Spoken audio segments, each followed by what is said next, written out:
Boa tarde, pessoal. Eu sou Juliana Calil, consultora de inovação aqui na BGI Brasil. E hoje eu vou ter o prazer e a satisfação de conversar com os nossos ganhadores do Protagonistas de Inovação, que foi um prêmio organizado pela BGI no ano passado para reconhecer protagonistas do ecossistema de inovação, P&D e ESG aqui do Brasil. Se você está curioso, interessado em saber mais sobre esses protagonistas e a história, vem com a gente assistir o vídeo.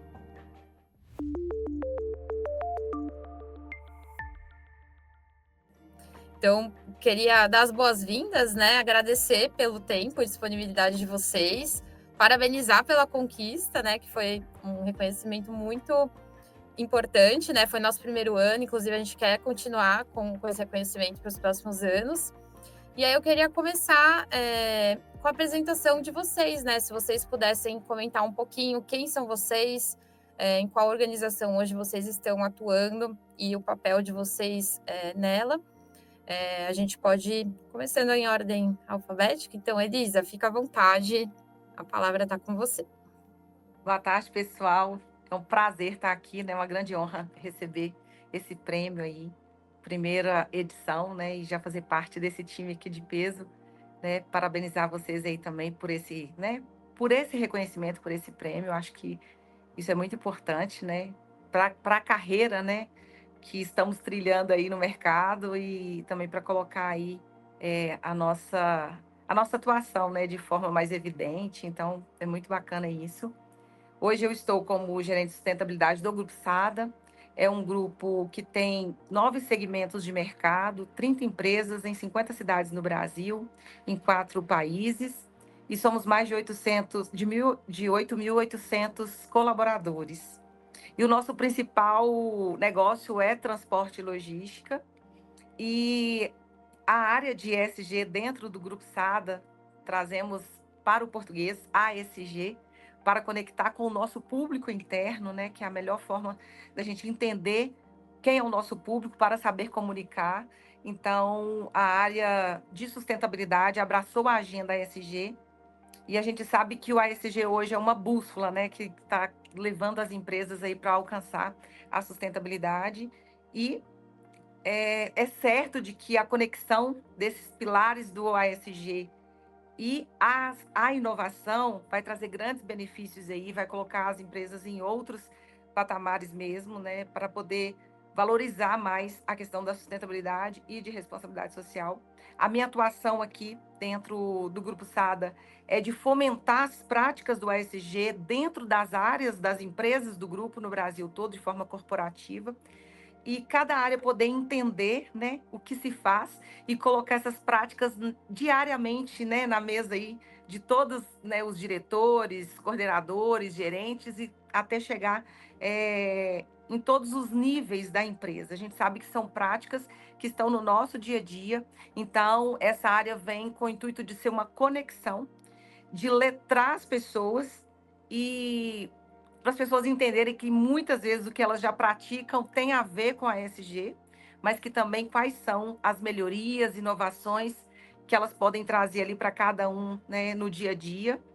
E essa atuação, a área de sustentabilidade, ela foi criada, e a agenda ESG, então esse é o intuito da gente fomentar isso dentro do Grupo Sada.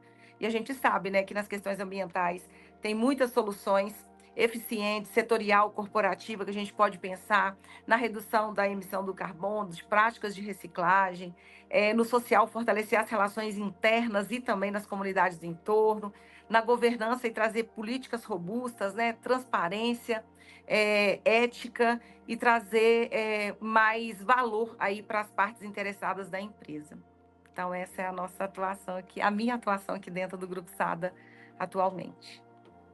Antes de mais nada, uma boa tarde também a todas, né? Estou aqui muito bem acompanhado de 3 mulheres de destaque aí nas suas áreas de atuação. Estou muito feliz por estar aqui com vocês hoje. E gostaria também de reforçar o meu agradecimento, como fez a Elisa, à BGI, né? Pela idealização desse prêmio, e dizer que estou muito lisonjeado, assim, muito feliz por ter sido um dos vencedores, né, nessa categoria. Então, é uma responsabilidade a mais por ser a primeira edição, né, Elisa? Mas espero que estejamos abrindo o prêmio aí com o pé direito e que ele tenha muito sucesso aí ao longo dos próximos anos, né? Bom, falando um pouco mais sobre o Guilherme, né, sobre o meu trabalho, eu tive o privilégio, né, de fazer parte do grupo de profissionais que fundou o IAT, né, esse centro de pesquisa privado, né, sem fins lucrativos, sediado aqui em Recife, Pernambuco, em 2015. O IAT está completando agora 10 anos de atuação, né? Também é uma marca muito importante aqui na nossa história e para a gente que trabalha com pesquisa e inovação aqui no Brasil, a gente sabe dos desafios, né, que a gente enfrenta. Então, chegar a esses 10 anos, como a gente está chegando, é motivo de muito orgulho e muita alegria, né? E desde então, né, eu assumi, desde a fundação do IAT, eu assumi esse desafio e, ao mesmo tempo, essa alegria, né, que é presidir a instituição, né? A gente tem uma atuação muito diversificada, né, em diversos setores da economia, diversos setores da indústria, mas com certeza onde a gente tem uma presença mais forte, né, no desenvolvimento de soluções inovadoras é no setor de energia, né? Mais especificamente o setor elétrico e setor de óleo e gás. São mais de 100 pesquisadores aqui no IAT, de diversas áreas de formação, diversas engenharias, engenharia elétrica, mecânica, engenharia ambiental, florestal, biólogos, químicos, engenheiros químicos. Então, é realmente uma experiência você navegar aqui entre os nossos laboratórios no IAT. E são só para o setor elétrico, são mais de 40 projetos de inovação nos últimos 8 anos e mais de 100 milhões de reais investidos nesses projetos aí ao longo desse tempo, né? Então, portanto, resumindo um pouco aqui essa minha trajetória, me orgulha muito assim poder fazer parte dessa história do IAT, contribuir com esse ecossistema de inovação, mais especificamente aqui na região Nordeste e no Brasil como um todo, né? Ao mesmo tempo que a gente cumpre o nosso propósito, né? Eu acho que quando a gente decidiu fundar o IAT, os objetivos e os propósitos foram muito além de questões pessoais ou financeiras, né? Ou interesses individuais. Eu acho que a gente hoje faz parte de um ecossistema muito maior e é muito gratificante poder atuar nesse ecossistema ao mesmo tempo que a gente cumpre esse nosso propósito, como eu falei. Então, mais uma vez, obrigado. Espero poder participar aí desse bate-papo. Boa tarde a todos. Primeiramente, como todos, né, agradecer. Acho que foi muito especial para todos nós estar nesse primeiro ano de protagonistas da inovação. Estou aqui com um time muito, muito interessante, Guilherme, Elisa. Concordo com Juliana, né? A gente teve diversificado estados, mas eu vejo uma relação interessante de próximos, diversificados mais próximos, porque sou do Porto do Açu, então setor de transporte e logística, assim como a Elisa, muito conectado com energia, assim como o Guilherme. Então, interessante que na inovação a gente sempre encontra muitas conexões, né? Então, essa foi uma bem interessante aqui dos protagonistas, e eu fico muito contente de estar com esse time. Bom, eu sou a Juliane, né, Carneiro, eu sou coordenadora de inovação no Porto do Açu.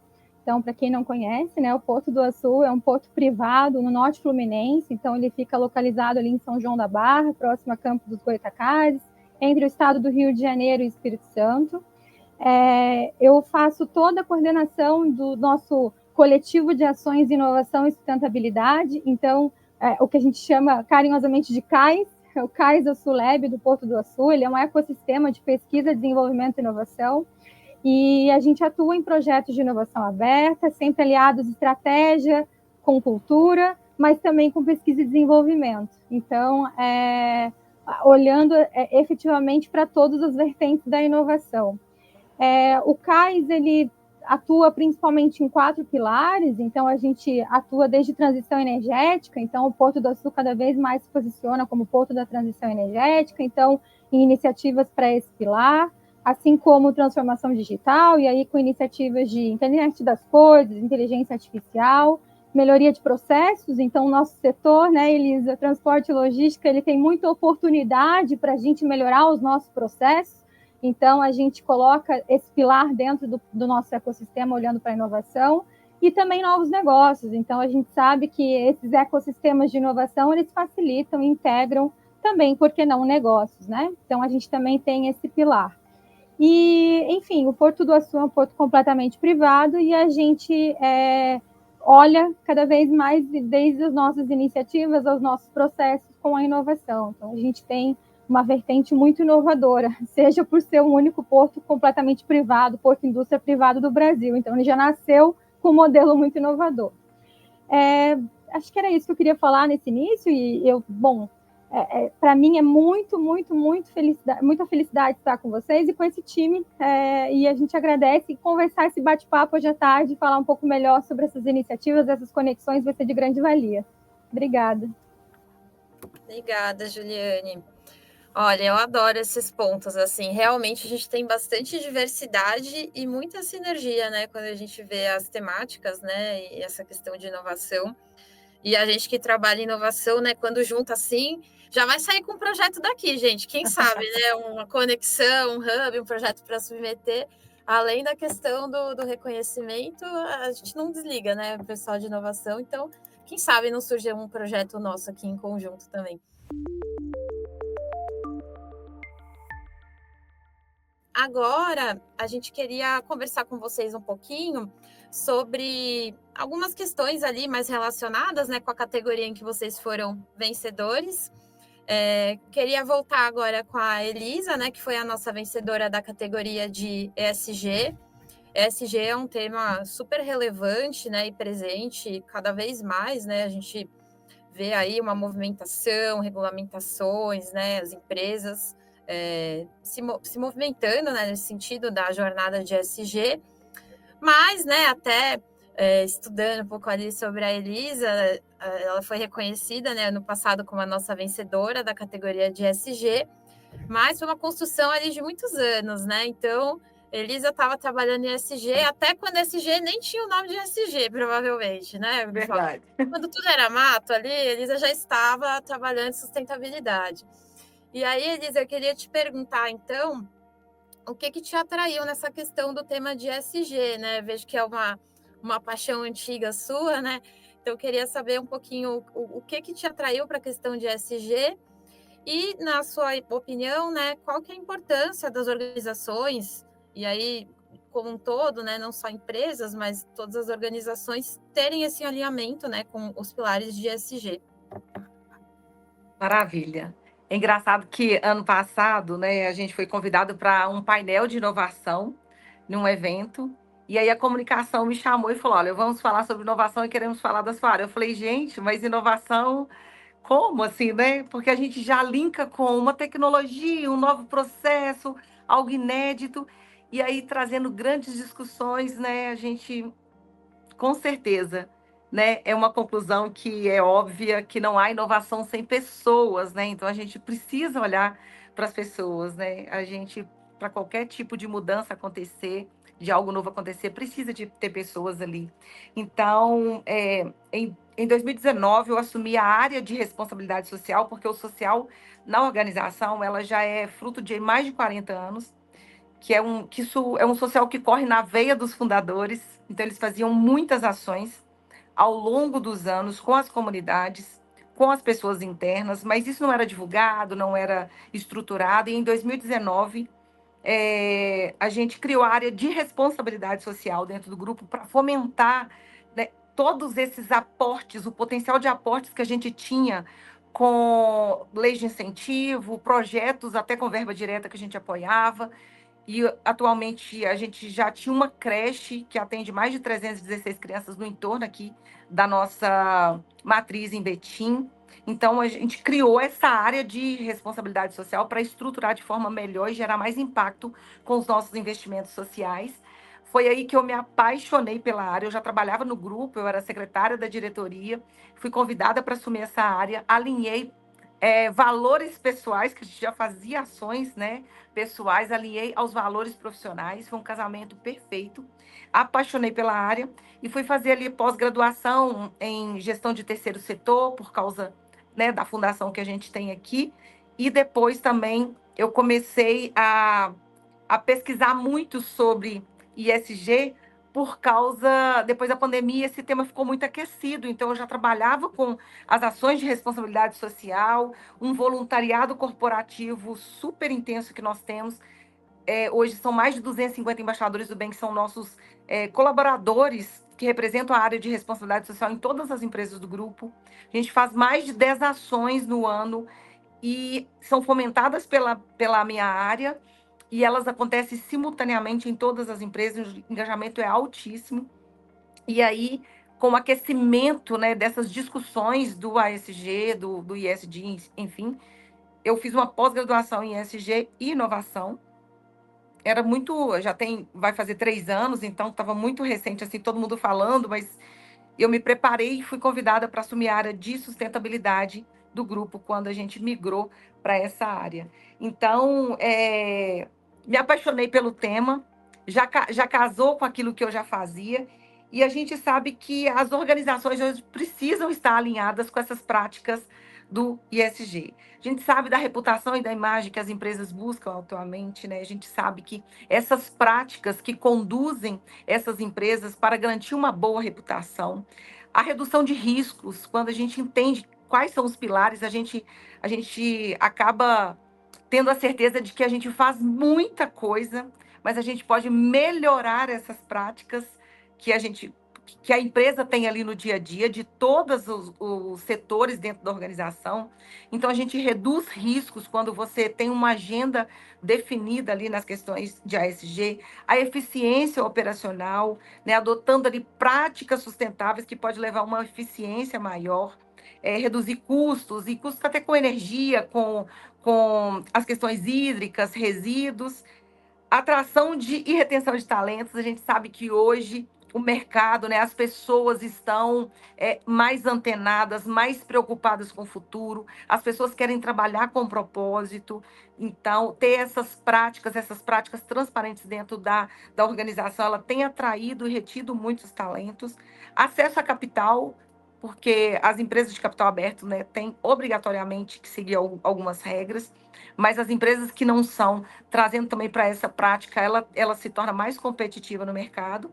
E conformidade regulatória, que a gente sabe também que isso está trazendo muitas questões legais.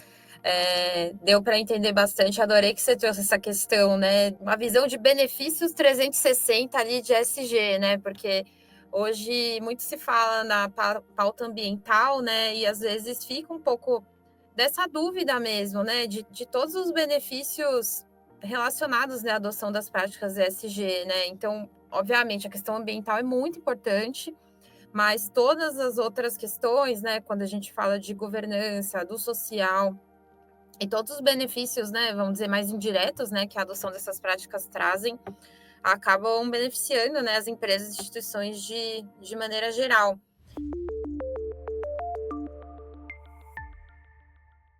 E eu queria perguntar justamente nesse sentido, né, dos desafios, porque até hoje, como você comentou, né, você faz parte de um grande grupo, com certeza tem muitos stakeholders ali, né, estratégias que tem que ter ali uma sinergia, uma orquestração, e eu queria saber o que você acredita que são os maiores desafios hoje em conseguir, né, executar e atuar nesses projetos focados nos pilares ESG. Como qualquer implantação, né, qualquer tema que a gente queira que ele seja relevante dentro das organizações, o envolvimento da alta direção, ele tem que ser ali o primeiro passo. As práticas de ESG, ela precisa estar na mesa de todas as pessoas diariamente. E o engajamento dos coordenadores, dos que fazem ali a gestão diária, só vai acontecer se isso for top-down. Então, um grande desafio é trazer essa alta liderança para reconhecer essas práticas e saber que isso é importante dentro da organização.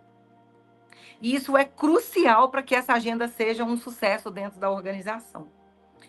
E hoje as pessoas têm que entender, né, quando a gente fala de sustentabilidade, de práticas de ESG, as pessoas falam sobre investimentos e precisam sim de fazer investimentos, mas é também custo. Hoje, trabalhar com a ESG, com sustentabilidade, é custo, porque nós já estamos pagando por isso, né? As mudanças climáticas estão aí para nos provar que nós já estamos pagando por isso. A humanidade já está pagando por isso. As organizações vão pagar, os clientes vão pagar, os fornecedores vão pagar. Então, é uma cadeia. Então, trazer essa alta liderança para esse envolvimento, para esse entendimento, e que isso seja realmente uma agenda que eles queiram falar e patrocinar, isso é um grande desafio e é o primeiro passo a ser feito, porque senão não funciona. E também o controle, né, da cadeia de suprimentos.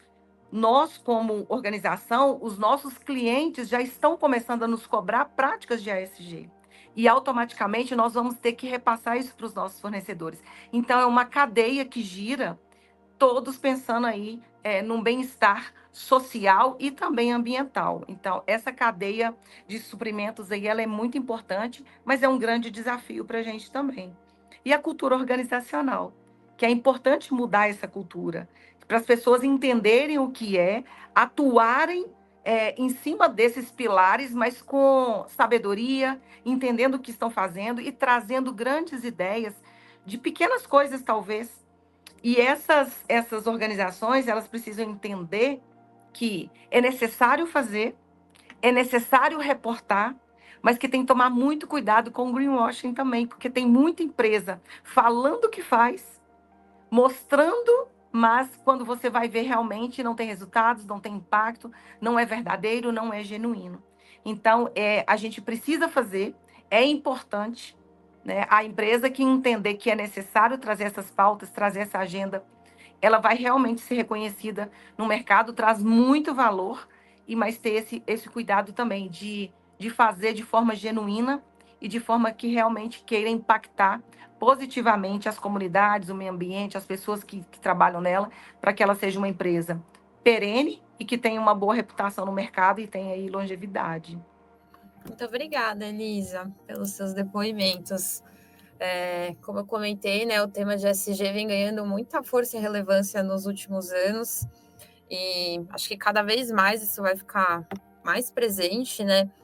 E eu acho incrível, assim, que ouvindo vocês, né, e vendo, né, a proposta, né, que vocês submeteram para a questão da inscrição, cada um acho que poderia ter concorrido a todas as categorias ali, né? E tendo esses diferentes pontos de vista, né, em cada assunto, está sendo muito rico. Muito obrigada mesmo pelas suas contribuições.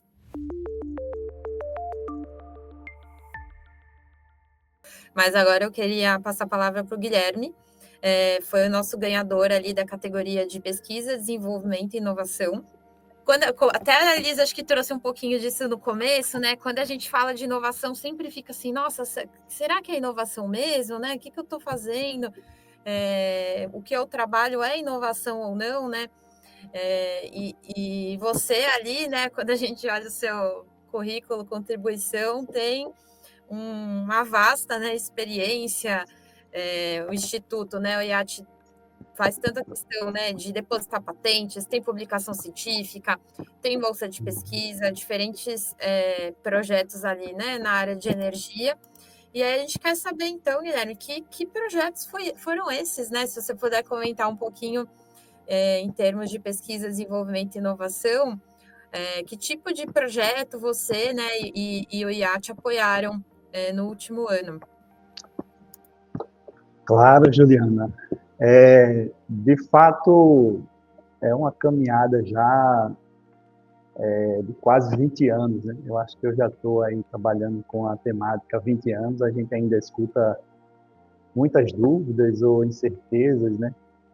Mas eu digo que eu comecei a trabalhar com inovação, talvez por um pouco de sorte também, sabe? Às vezes é aquela coisa de estar no lugar certo, na hora certa, né? Se bem que muitas vezes a gente diz que a hora certa é quando a gente também está preparado, né, para agarrar essas oportunidades. Mas Acho que teve esse componente e também uma coisa boa que eu acho que o destino fez foi ter colocado também no meu caminho, né, nessa minha trajetória, algumas pessoas que fizeram muita diferença, né? Porque essa é uma verdade que a gente não pode negar, né? Assim, ninguém faz nada sozinho, ninguém consegue construir as coisas só, né? Tem um ditado que diz que se você quer chegar rápido, vá sozinho, né? Mas se você quer chegar longe, vá junto, né? Vá com mais pessoas. Eu acho que nessa minha caminhada foi muito assim. Eu entrei nesse mundo e comecei a trabalhar com inovação ainda no meu período de estágio, Juliana. Acho que na segunda empresa que eu tive a oportunidade de estagiar ainda durante a universidade foi a distribuidora de energia aqui de Pernambuco, né? Que chamava antiga CELP, hoje é a Neoenergia Pernambuco, né? E eu estagiei na equipe que fazia a gestão do programa de P&D da companhia, né? E isso acho que foi 2004 para 2005 e olha, foi uma experiência que realmente me fez me apaixonar pela área e nunca mais deixei de trabalhar com inovação, sabe? Eu gostaria até de mencionar ali os nomes do Wider Basílio, que na época foi o meu gestor lá do meu estágio, né? E a Adriana Brasileira e a Isabela Nóbrega, que também foram pessoas que me ensinaram muito e acho que eu me preparei muito bem por conta deles para dar esses meus primeiros passos, né, nesse caminho. E eu sempre digo que aquela experiência teve alguns fatores que me fizeram me encantar por esse mundo da inovação, né? O primeiro é que eu via sempre como era interessante a busca pelas oportunidades de inovação, né? Por fazer as coisas de forma diferente, com soluções diferentes, com métodos diferentes, de uma forma melhor e mais eficiente. A segunda coisa, aí acho que até pela minha formação em gestão, né? Eu sou formado em administração de empresas, foi que eu pude ali começar a perceber o quanto o processo de planejamento dessas inovações, desses projetos, era importante no resultado final, sabe, que a gente alcançava. Tanto é que logo em seguida ali a minha graduação eu já entrei no MBA em gerenciamento de projetos, porque eu via o quão importante era esse conhecimento nesses projetos de inovação. E um outro elemento que me encantou é a dinâmica, né, do trabalho. Eu acho que a Juliane e a Elisa vão concordar aí, já que tem essa inovação no dia a dia, né? Você trabalha com uma área enorme de conhecimento, né? Os desafios estão sempre sendo renovados, né? Eu acho que aquilo em que a gente está trabalhando está sempre se renovando, e isso eu acho que nos enche de energia e motivação, né? Aqui no IAT, eu me vejo conversando sobre um projeto de hidrogênio na parte da manhã. Às vezes de tarde eu já estou falando sobre um projeto de incrustação, de coral-sol, de mexilhão. No outro dia o assunto já é outro. Então, isso eu acho que é uma coisa que me encantou quando eu conheci, assim, pela primeira vez, equipes de pesquisa, pesquisadores e cientistas, né? A paixão com que eles entregam ali naquele trabalho, sabe? Por mais que sejam as dificuldades que eu já mencionei, né, desse ambiente, é difícil você encontrar alguém que está desenvolvendo algo novo, uma solução inovadora, e não ver o brilho no olho daquele profissional, né, daquele cientista, por aquilo que está fazendo. Então, acho que essa paixão também foi algo que me conquistou, né, para trabalhar com inovação. E aí, falando um pouco dos projetos do IAT, que você me perguntou, só em 2024, Juliana, nós concluímos, se eu não me engano, foram 11 projetos de inovação, 11 soluções que a gente entregou só para o setor elétrico, né? E aí em temas bem variados como eletrificação veicular, armazenamento de energia, né? Micro-redes elétricas, mas sem dúvida o tema do hidrogênio realmente foi o tema que conquistou a agenda, assim, eu acho, durante todo o ano, né? E aí a gente sempre cita um projeto de grande destaque, que foi a primeira planta de hidrogênio verde do Brasil, né, em escala de megawatts, que a gente teve o orgulho de fazer parte, implantar lá em Pecém, no Ceará, junto com a EDP e a Hytron. E no finalzinho de 2024, a gente fez a instalação de uma tecnologia inovadora que nós desenvolvemos para utilizar esse hidrogênio na caldeira da termoelétrica lá da EDP, sabe? Então, através dessa tecnologia, a gente pode utilizar e aplicar o hidrogênio na caldeira, em conjunto com o diesel, né, que é o combustível utilizado, mas com isso a gente conseguir expressivas reduções do consumo desse diesel e, naturalmente, uma redução expressiva nas emissões dos poluentes, né? Então, essa tecnologia foi instalada e agora está no processo de comissionamento e classificação para entrar de vez assim na operação da usina. Então, é um exemplo muito interessante de uma inovação estruturada, né, Juliana? Você falou que as pessoas muitas vezes têm essa dúvida, né? Você está inovando, se não está. Eu sempre gosto de separar assim, o que é inovação do que é criatividade. Eu acho que a criatividade é um elemento da inovação, sabe? Mas não basta ter boas ideias ou ser criativo em algum aspecto.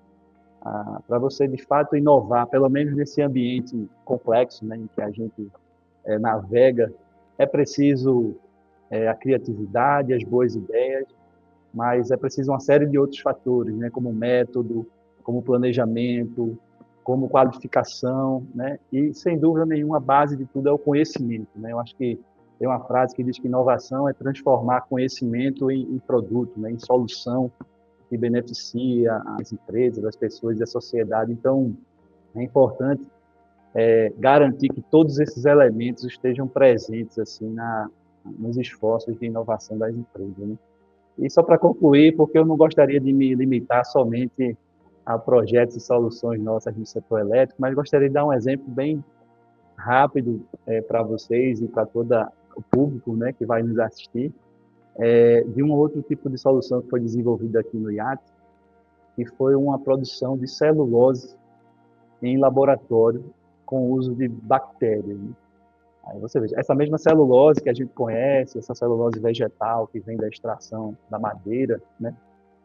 Só que produzida em laboratório por bactérias naturalmente que não trazem risco à saúde humana, né? Mas que tem a capacidade para produzir o que a gente está chamando dessa biocelulose, né? E ela apresenta várias vantagens, né? Por exemplo, ela não precisa derrubar nenhuma árvore para ser produzida, né? Não ocupa terras para plantio, ela é obtida de forma 100% pura, ou seja, a celulose que vem da madeira passa por vários tratamentos e processos químicos, né, para ter a pureza e as características que a indústria demanda. Essa ela já é produzida 100% pura. E, para finalizar, ela tem uma estrutura nanométrica, né? Isso quer dizer que ela confere uma resistência e uma possibilidade de aplicações muito mais abrangente na indústria por essa característica nanométrica, né? Então, pode ser aplicado aí como uma membrana filtrante para produzir embalagens mais resistentes na indústria farmacêutica, na saúde, produtos estéticos, enfim.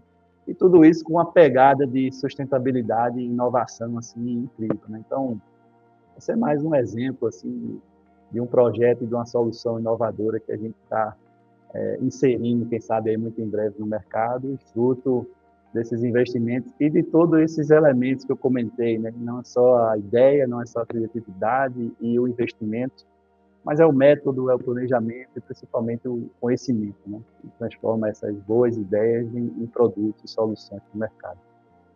Adorei, Guilherme. Até me lembrou uma frase bem célebre, né? Que quem trabalha em inovação já deve ter ouvido pelo menos uma vez na vida, que é do Thomas Edison, né? Que ele fala sobre genialidade, né? Mas acho que eu vou pegar emprestado aqui no contexto de inovação, que é 1% ali inspiração e 99% transpiração, né? Então é trabalho duro ali mesmo, a pessoa acha que está ali sentado, vai cair a maçã na cabeça, assim, né? Com a ideia pronta. Eu acho que você conseguiu trazer bastante desse espírito, né? Do esforço mesmo, dedicação, pesquisa, desenvolvimento.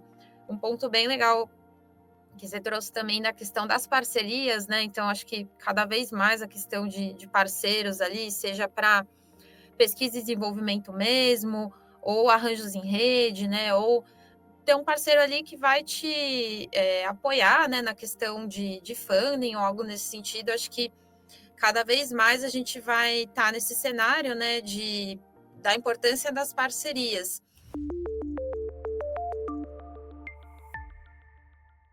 E aí, a gente falou um pouquinho de passado, né? Agora com os exemplos dos projetos, queria passar um pouquinho para a questão de futuro.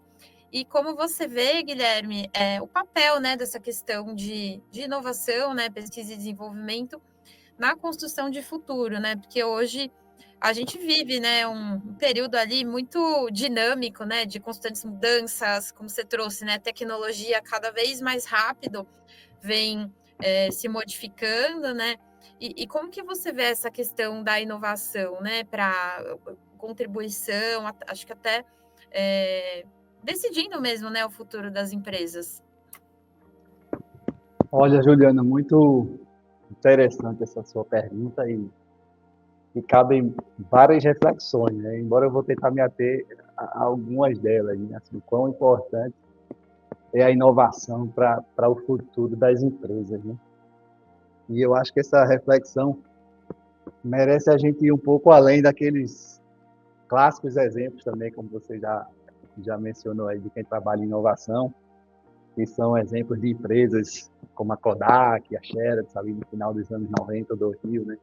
Embora esses sejam sempre exemplos válidos, né, e que mostram a importância da inovação. Mas indo um pouco além desses exemplos clássicos, eu recentemente li uma pesquisa de uma consultoria chamada Edelman Trust, né? Eles fazem todo ano uma pesquisa sobre o comportamento do consumidor no mundo todo, inclusive aqui no Brasil, né? E aí, falando aqui do Brasil, ela mostrou que entre os jovens da geração Z e dos millennials, né, 64% desses jovens mudaram o comportamento de compra por conta da resposta de uma marca a algum evento que ocorreu. Seja uma guerra, seja um desastre ambiental, sejam as próprias mudanças climáticas, enfim. Mas o comportamento de compra desse consumidor mais jovem, nesse caso, mudou por conta dessa resposta dessa marca, né? E mais, essa pesquisa também mostra que 60% desses jovens aqui no Brasil acham que as empresas, olha aí, Elisa, que coisa importante, né? Acham que as empresas podem fazer mais pela solução de males sociais do que o próprio governo. Ou seja, 60% desses jovens, né? E muitos deles, inclusive, fazem suas compras até como uma forma de posicionamento mesmo, né? De ativismo, porque elas compram porque querem trabalhar também com a marca naquele posicionamento, naquela causa, né? Então, diante de um contexto como esse, vamos tentar tangibilizar um pouco mais isso, até trazer para um ambiente que eu navego mais aqui, que é o setor elétrico, por exemplo. Aqui no Brasil, o consumidor residencial vai poder comprar energia de quem quiser no curto espaço de tempo, né? O mercado livre, né? Hoje isso já é aplicável a grandes consumidores de energia, mas essa realidade vai chegar para nós, meros consumidores residenciais também, né? Ou seja, o cliente não vai ser mais obrigado a comprar da distribuidora aqui do seu estado. E aí vamos se perguntar, diante desse contexto, né, como é que esse jovem da geração Z ou esse milênio vai escolher de quem ele vai comprar essa energia, né? Esqueça essa coisa do teleatendimento, do protocolo. Se não resolver com um aplicativo e uma coisa, a comunicação rápida, está fora, né? Se não tiver uma flexibilidade ali, a coisa do resolver imediato, por esse mês eu não quero consumir energia não, porque eu vou viajar, vou fazer um intercâmbio, cancelo aqui no clique do celular e quando eu voltar eu habilito de volta a minha energia, eu posso acompanhar o meu consumo online, sei lá. Está fora também, né? Se a empresa não certificar que essa energia é de uma fonte limpa, de uma fonte renovável, possivelmente muitos desses clientes não vão comprar energia dessa empresa. E como é que essas empresas vão chegar nesse cliente? Como é que elas vão se comunicar com esse cliente? Que tipo de conteúdo, plataforma? Né? Esse é um consumidor que tem um hábito de consumo totalmente diferente das gerações anteriores. Né? Então, é muita rede social, é muito conteúdo adaptado a essas redes. É o influencer que tem realmente uma influência muito grande. Né? Então, vamos lá. Como é que essas empresas vão se transformar em curtos espaços de tempo, né? Para deixar de ser o que elas são hoje e se transformar no que esse cliente que daqui a pouco vai ser o chefe de família, vai ser um empresário, né, dono de empresa, vai ser o pai, chefe de Estado, vai ser o investidor, enfim, esse é o consumidor com quem elas vão ter que lidar e elas vão ter que se transformar para isso, e a inovação, com certeza, vai cumprir um papel estratégico, né? E se antes as necessidades de a gente repensar os nossos negócios, elas só ocorriam talvez de décadas em décadas, talvez por isso que a gente sempre usou muito o exemplo da Xerox e da Kodak, né?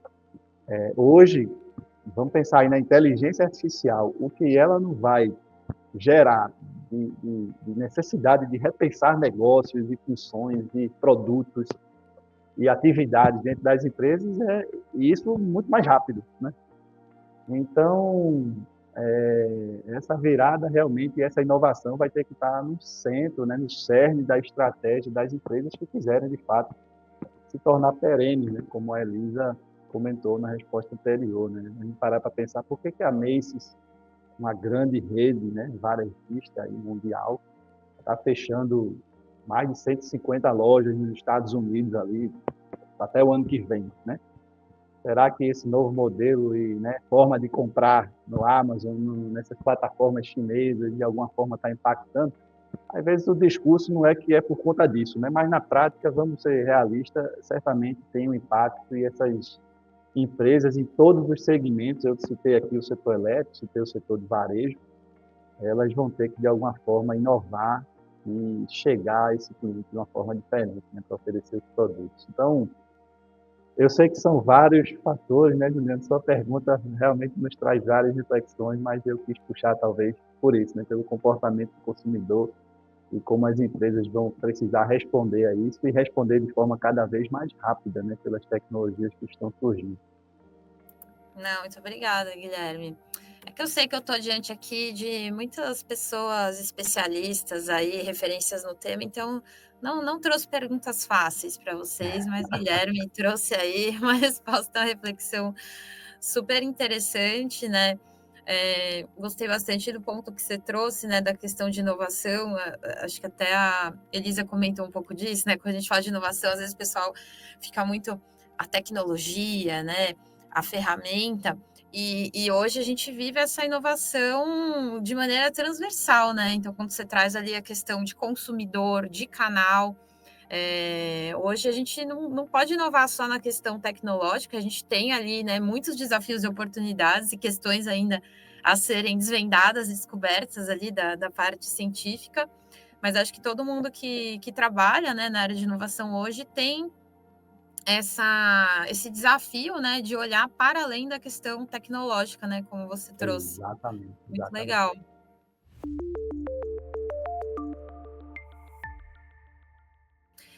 E agora eu queria passar, falamos um pouquinho de ESG, né, de pesquisa e desenvolvimento, e agora eu queria conversar um pouquinho sobre fomento com a minha quase xará, Juliane.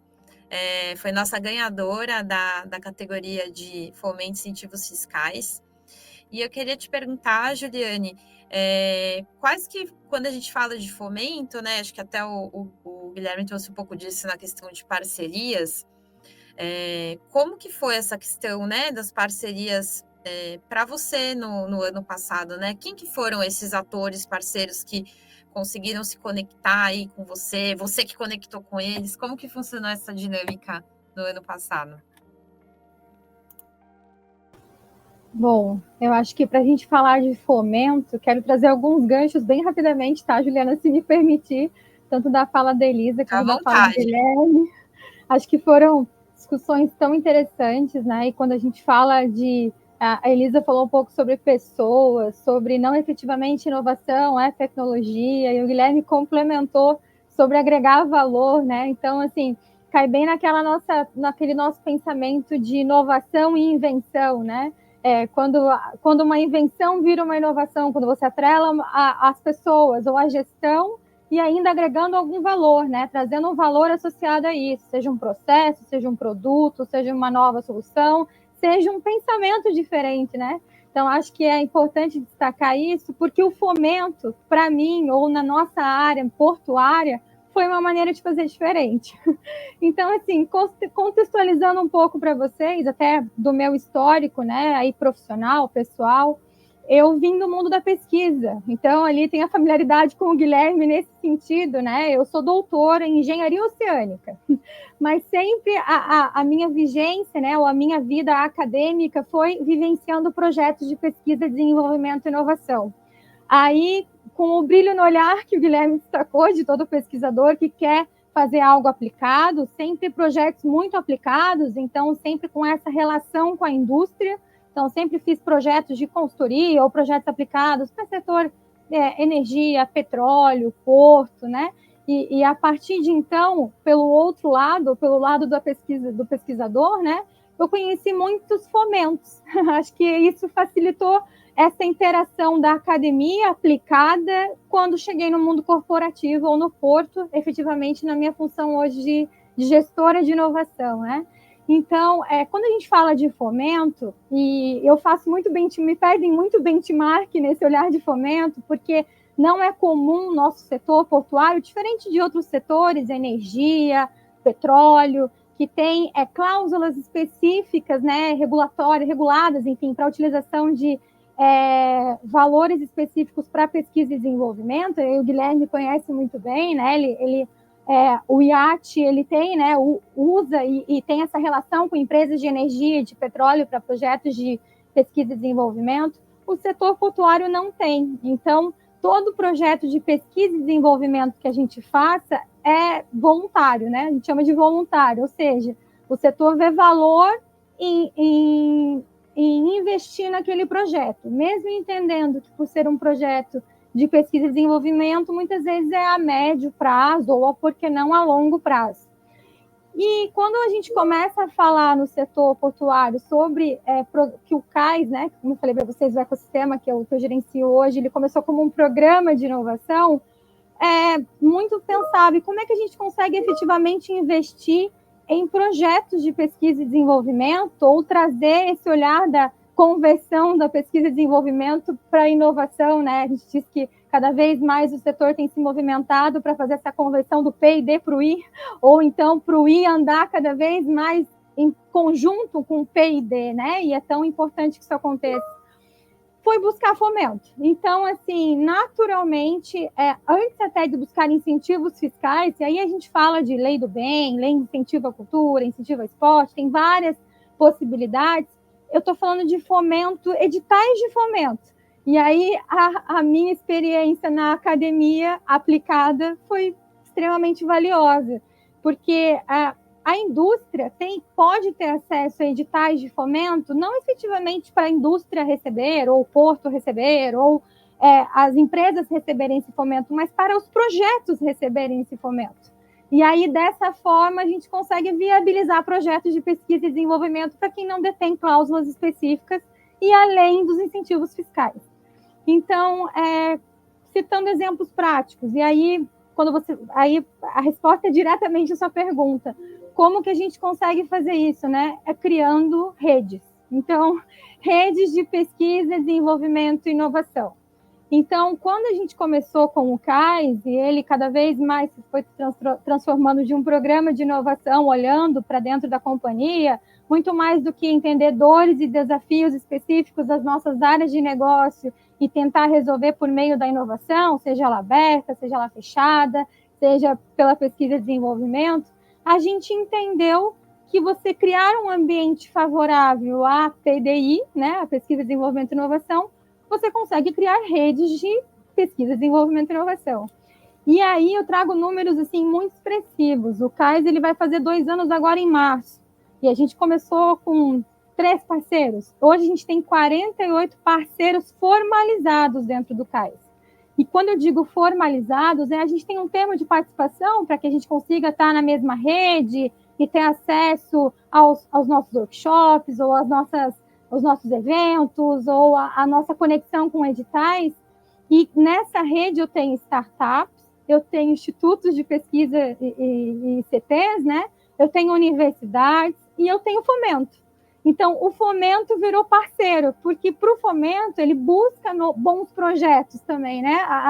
a interação do fomento tragam bons projetos que a gente precisa e quer investir no desenvolvimento de pesquisa e desenvolvimento e inovação para todos os setores. Então, a gente começou com um projeto muito específico, que foi muito valioso, e foi o primeiro projeto de pesquisa e desenvolvimento que a gente teve no Porto do Açu, de maneira construída desde o início, porque o Porto do Açu já tinha muitas interações com universidades, né? Tanto eu fui uma delas, tá? Então, eu trabalhei como consultora para o Porto do Açu na universidade, mas não efetivamente construção de projetos de pesquisa e desenvolvimento desde a sua concepção. E aí a gente fala de patentes, de gestão de propriedade intelectual e como efetivamente se constrói essa parceria. O nosso primeiro projeto de pesquisa e desenvolvimento assinado oficialmente desde a sua concepção foi como uma universidade regional, então é a UENF, que é a Universidade do Norte Fluminense, para um projeto muito específico da gente utilizar, vou falar de uma maneira muito rápida, tá? Mas para vocês entenderem o contexto, não tão tecnicamente falando, mas utilizar um material de fundo de um canal portuário, de uma obra que chama dragagem, que é o que mantém os canais livres para que a gente consiga entradas e saídas de navios, né, com a profundidade específica necessária. E esse material ele é colocado em regiões de bota fora, que se chama. Então, são regiões que são regulamentadas por órgãos ambientais, né, tudo dentro da sua concepção e feito de maneira correta, enfim, por portos e terminais portuários. Mas esse material, a gente teve um insight. Será que a gente consegue pegar esse material, utilizar para alguma outra coisa e transformar esse resíduo, que na verdade é um material natural, tá? Material de fundo de canal, então ele está na natureza, ele não tem ali, não é um material colocado a mais, mas acaba se tornando resíduo da obra de dragagem em um recurso. E aí a gente coletou algumas amostras desse material e levou para a universidade. E para um curso específico de engenharia de materiais. E, enfim, o Porto já tinha suas análises, sabia que não tinha contaminantes, enfim, compartilhou, né, isso para os pesquisadores e começou a ser feito algumas análises e a gente descobriu que poderia ser utilizado para construção civil. Então, esse material pode ser utilizado para fazer tijolo, argamassa e bloco intertravado. Lembrando que a gente está num porto, então o porto, e o Porto do Açu especificamente, a gente tem áreas de pátio para serem feitas, né, e que precisa de bloco intertravado. Então, acaba sendo uma cadeia completa, né? Um material que vira resíduo de uma obra de dragagem que é natural, que tem suas especificidades, mas você consegue transformar isso num recurso, atrelar pesquisadores da região e ainda, por que não, isso pode se transformar e virar aquele pilar que eu comentei lá no início de novo negócio, né? Por que não, né? Então, esse projeto foi o nosso primeiro P&D que foi assinado da maneira da concepção desde o início. E quando a gente começou a falar sobre esse assunto, lembrem, estou falando do setor portuário, que é um setor que começou a se movimentar para a inovação um pouco depois de outros setores, né, como o agro, como a saúde, que a gente vê que tem um movimento, mesmo energia e petróleo, que tem incentivo ali, né, pelas cláusulas de pesquisa e desenvolvimento.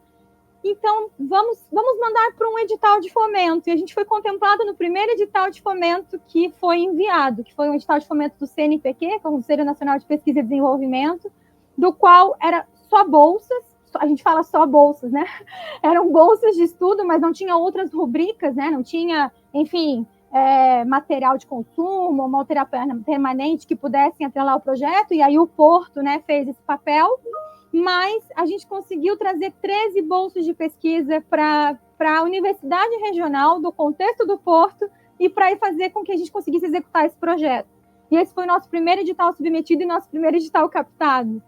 E a partir de então, a gente começou a entender como que a gente, como empresa, como Porto das suas operações, né, ou como um complexo portuário, pode ter acesso a fomento que não necessariamente só incentivo fiscal, que aí as pessoas já conhecem, né, de uma maneira mais direta. A gente tem Lei do Bem, a gente tem Embrapi, a gente tem outras possibilidades que muitas vezes são mais conhecidas. E começamos a mapear. Então, hoje no Porto a gente tem FINEP, a gente tem FAPERJ, a gente tem CNPq, a gente tem vários editais de fomento que não necessariamente nem vão e nem é o que a gente busca para o Porto, mas são para projetos ou para os pesquisadores, ou para as ICTs, ou para as startups, com que a gente consiga viabilizar provas de conceito e projetos de pesquisa e desenvolvimento no Porto. E aí, ao longo dessa trajetória, essa rede que começou com 3, hoje é 48, dessa rede que eu comentei com vocês, muito diversa, né? Então, de CT, startup, fomento, a outras empresas, há empresas do setor que começaram a entender que como o setor portuário tem muito a se desenvolver num olhar de oportunidade mesmo, porque ele foi um pouco depois a se movimentar para inovação e P&D, né? Como que a gente pode pensar a solução que a gente implementa no Açu, a gente pode utilizar em outros portos, então teve um olhar de inovação setorial, e aí a gente começou a construir parcerias visando tal. E a partir de então, eu recebo muitas ideias e sugestões de benchmark ou de palestras para falar como que a gente consegue acessar recursos que não necessariamente só incentivos fiscais, que é o que mais detém conhecimento, mas para editais de fomento que para o pesquisador ou para quem está lá na universidade buscando viabilizar projetos é do uso do dia a dia, algo que a gente está ali, de conhecimento geral. E aí, enfim, resumindo, a gente só consegue viabilizar esse fomento porque você tem parceiros, né? Porque são os parceiros que realizam e que a gente consegue ter o fomento para trazer ali o Porto do Açu como uma grande plataforma de teste, né? De uma grande plataforma de inovação, do qual a gente consegue ter inovações e pesquisa e desenvolvimento que vai do hidrogênio, como citou o Guilherme, a facilidades de logística e transporte, que é o caso da Elisa. Então, exatamente foi aí que a gente se colocando como uma plataforma de inovação, abrindo para construir uma grande rede de pesquisa, desenvolvimento e inovação, a gente conseguiu alavancar tanto em iniciativas, hoje a gente tem mais de 100 e cresceu mais de 120% em um ano. Então, ali foi algo que realmente em 2024 a gente foi muito feliz em quantidade de parceiros, em quantidade de fomento, em quantidade de prêmios. A gente recebeu muitos prêmios variados, muitas vezes atrelado a fomento, ou atrelado a gente conseguir ter viabilizado projetos e iniciativas por conta do fomento, seja para complementar, seja para viabilizar. Então, a gente recebeu ano passado 6 prêmios, e os mais variados setores, desde a ANTAC, que é a Agência Reguladora de Portos do Brasil, até lá entrar no transporte, logística e inovação aberta, lá dos rankings efetivos pelas nossas conexões com startups. E dessa forma, no começo, obviamente, a gente buscava o fomento e a gente continua fazendo essa busca ativa, tá? Então, na minha equipe tem pessoas que especificamente olham para fomento e agora dentro dos nossos 48 parceiros a gente sabe qual fomento direcionar para cada um dos parceiros.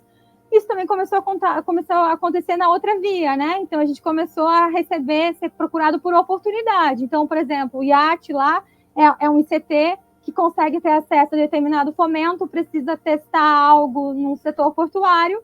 Essa via também, é um exemplo, tá?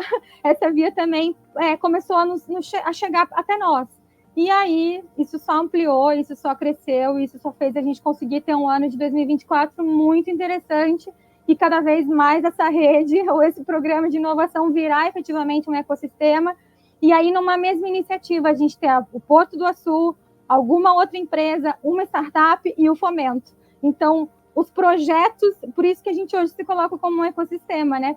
Projetos viraram ecossistemas com 4 ou 5 atores que conseguem viabilizar e muitas vezes serem testados e utilizados por outros portos. E aí eu trago até, para complementar o raciocínio, a gente fez até uma parceria inédita no Brasil, de um porto público e um porto privado, para inclusive testar, entendendo que a gente estava falando de inovação não só para o Porto do Açu, mas de inovação setorial, ou testando pontos que contribuiriam para a melhoria de processos de digitalização e transição energética dos portos, de uma maneira geral. A gente fez uma parceria com o Porto de Itaqui, que é um porto lá no Maranhão, para a gente entender iniciativas que possam ser feitas lá, que tem um programa de inovação muito bacana também, testados no Açu e vice-versa.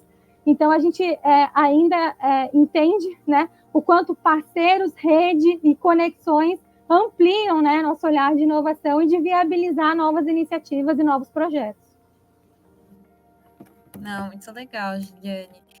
Acho que a gente até como consultoria, né, que atua nessa parte de fomento e inovação, a gente acompanha muito desses casos, né?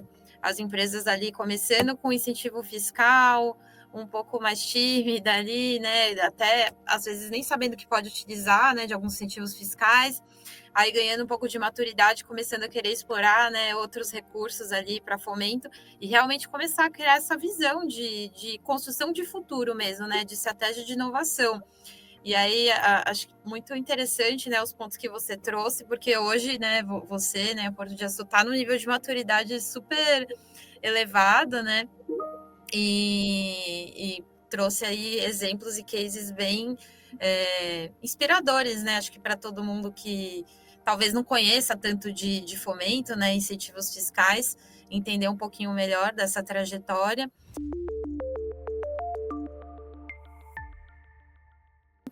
E aí eu queria te perguntar também, né, que você trouxe bastante a questão, acho que da importância, né, do fomento e dos incentivos fiscais, como isso apoiou vocês, né, a alavancar ideias e realmente conseguir, né, viabilizar projetos.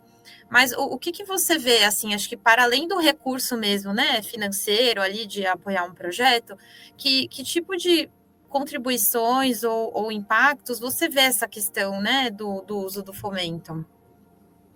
Sem dúvida nenhuma, Juliana, além de, obviamente, viabilizar, alavancar, impulsionar projetos, né, fazer com que a gente consiga trazer novos projetos ou novas iniciativas, você conseguir criar redes específicas para determinado projeto. Isso, na minha visão, é incrível, né? Porque quando você trata da dor do Porto do Açu, olhando especificamente para uma área de negócio, ali um processo específico, personalizado, é incrível, a inovação cumpre seu papel, mas quando você traz isso, trazendo um fornecedor ali do Porto do Açu, que está no dia a dia das rotinas e entende e enxerga de uma visão setorial que pode contribuir para um projeto, ainda você agrega uma startup especificamente que tem o olhar do dia a dia, rápido, solução rápida, muitas vezes personalizada, querendo entrar no novo nicho, e ainda você pensa alguém que, por exemplo, uma ICT ou uma universidade, que muitas vezes caminha em projetos que tendem a ter um resultado a médio prazo, com um retorno incrível, e ainda você completa essa rede e pensa, por que não atrelar a fomento? Aí a gente muda o patamar do projeto que a gente está conversando, né? A gente traz o olhar de setor, a gente traz o olhar de como efetivamente a solução daquela dor ou daquele desafio do Porto do Açu pode ser a dor ou o desafio do Porto de Itaqui, pode ser, por que não, a dor ou o desafio do IAT, da empresa que a Elisa trabalha, da empresa, da consultoria de inovação que está olhando efetivamente para incentivos fiscais em outro setor. Então, é isso que, na minha visão, faz a inovação tão rica e faz com que o ator fomento, ele precisa estar conectado e inserido nessa rede, por dois motivos. A gente, como empresa, ou a gente, como viabilizadores de projeto, pode contribuir para... Né? Aí, claro que projetos precisam de fomento, eles precisam de recursos, né? Então, eles são provedores de recursos, mas também fomento precisa com que a gente da indústria, a gente do ICT, a gente da universidade, a gente das startups, a gente traga o que os setores produtivos precisam investir. Então, você conseguindo trazer essa conexão, você traz com que efetivamente fique rico e o ecossistema funcione, né? Então, na minha visão, fomento, mais do que a contribuição financeira, que é essencial, tá? E acho que Guilherme, Elisa e Juliana concordam comigo que sem recurso a gente não consegue investir em inovação, a gente não consegue investir em ESG, a gente não consegue investir em P&D, mas se a gente não atrelar esse recurso a efetivamente resoluções ou soluções de dores e desafios que as indústrias tenham, que o nosso setor produtivo tenha, que as universidades tenham, e quando eu falo isso, eu agrego ali a todos os olhares em ESG da Elisa, porque não falar de inovação social, né? Inovação social é tão importante, é tão necessária, e a gente muitas vezes não olha para ela como a inovação, né? Então, sem dúvida, inovação, você está fazendo diferente, você está agregando pessoas e você está fazendo aquele percurso inteiro, né? Aquele projeto inteiro rodar e fazer efetivamente ali o que precisa ser feito, né? Atrelando pessoas, atrelando resultados efetivos para o seu entorno, né? Então, quando você consegue fazer tudo isso acontecer, ou esses pequenos ecossistemas acontecerem, aí a inovação começa a ter a maturidade necessária que a gente está discutindo aqui todo esse tempo, e aí consegue ter um olhar diferente, seja do consumidor, que o Guilherme trouxe ótimos exemplos, seja de como efetivamente viabilizar ESG em empresas. Então, assim, olhando efetivamente dores e desafios, trazendo para que a gente consiga resolvê-los, pensando que inovação, a gente concorda com a frase do Guilherme, a gente precisa fazer junto, senão a gente não avança. E quando a gente fala junto, não falo só que já é um ecossistema complexo de startups, ICTs, empresas, outros setores, enfim, eu falo também inovação social, como as pessoas contribuem para aquilo e aquilo contribui para as pessoas, né?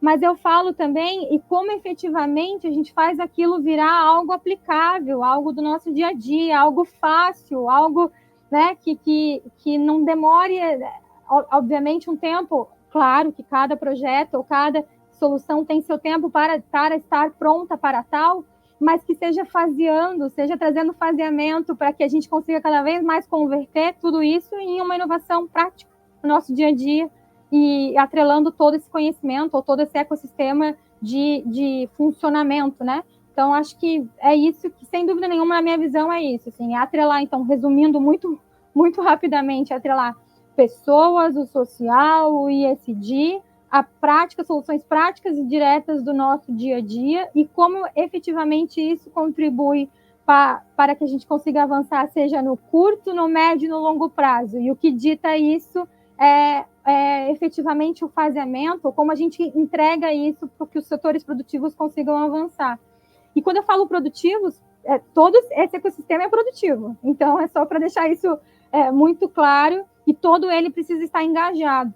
E aquele entendimento também que muito tempo atrás tinha, né, de a academia anda de um lado, a empresa do outro, o ICT do outro, a startup do lado do outro, o fomento vai para a academia, mas não vai para a startup. Não, gente, não é isso.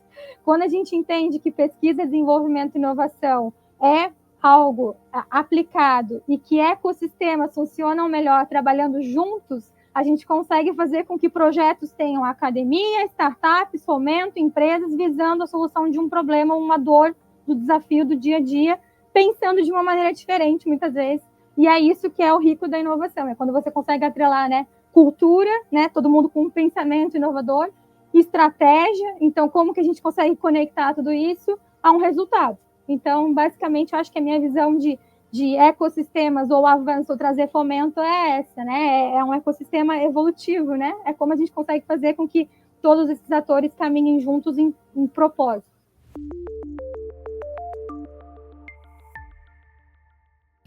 Gente, eu tô amando o nosso papo, eu ficaria horas aqui conversando com vocês, acho que é muito rico, né? Acho que a gente poder ver mesmo, né, a carinha das pessoas que estão ali por trás, né, do trabalho, dos esforços. A gente que trabalha em inovação, né, essa troca de experiências é muito rica. E aí eu queria perguntar para vocês, que são uma inspiração, né, que mensagem breve vocês gostariam de deixar para o público, quem sabe os nossos futuros aí protagonistas da inovação, deixar alguma mensagem que vocês gostariam para o nosso público que está assistindo. Então, quer começar, Elisa? Ótimo. A mensagem que eu quero deixar é que façam tudo com o coração, façam tudo com o propósito. A gente falou muito aqui de brilho nos olhos, né? Eu acho que só quando a gente faz as coisas com amor, acredita no que a gente faz, que pode gerar bons resultados e com certeza você será um protagonista aí de tudo que você fizer, se você colocar muito amor, muita paixão, alinhar seus valores pessoais com seus valores profissionais e nunca se esqueçam das pessoas, do cuidado das pessoas, né? Porque as pessoas estão por trás da inovação, as pessoas estão por trás de toda a cadeia, as pessoas são o futuro dessa nação, as pessoas é o bem maior das organizações, então fazer tudo com muito amor e nunca perder esse olhar para quem está ali, né, as pessoas que estão ao nosso redor, não só dentro das empresas, mas também nas comunidades do entorno onde a gente está. É isso. Olha, Juliana, com a mensagem final, eu não poderia deixar de agradecer mais uma vez, né, a esse reconhecimento. Fico muito lisonjeado, muito feliz em receber esse prêmio, né, do protagonista da inovação.